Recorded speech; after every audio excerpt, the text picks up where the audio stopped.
यदि आप रेलवे का पहली बार फॉर्म फिल करने जा रहे हैं तो आपको पता होना चाहिए कि फॉर्म फिल करते समय कौन कौन से डॉक्यूमेंट्स लगते हैं। चलिए इसी के बारे में आज बताते हैं। देखिए, जब भी आप फॉर्म फिल करने जाते हैं तो आपको दो चीज़ों पर विशेष ध्यान देना चाहिए।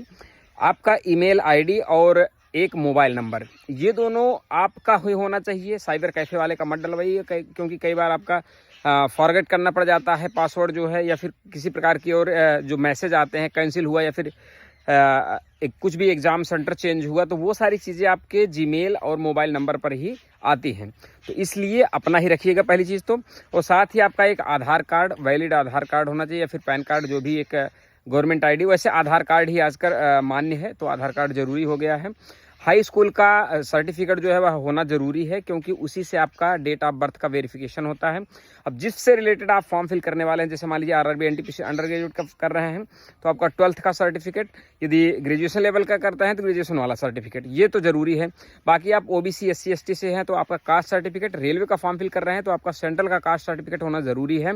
यदि आपके पास नहीं है तो जल्द से जल्द बनवा लीजिए। और वहीं पर अगर आप EWS से फॉर्म फिल कर रहे हैं तो आपका जो आय प्रमाण पत्र है वह भी ज़रूरी है। 1 साल के अंदर का आय प्रमाण पत्र होना चाहिए। और यदि आप जनरल से फॉर्म फिल कर रहे हैं तो आपका आय प्रमाण पत्र एवं जाति प्रमाण पत्र की आवश्यकता नहीं है। एक पासपोर्ट साइज की फोटो और सिग्नेचर, ये चीजें तो लगनी ही लगनी है। कुछ चीजें और जरूरी हो सकती है, जैसे डाइवोर्स किसी का हुआ है तो उसका सर्टिफिकेट।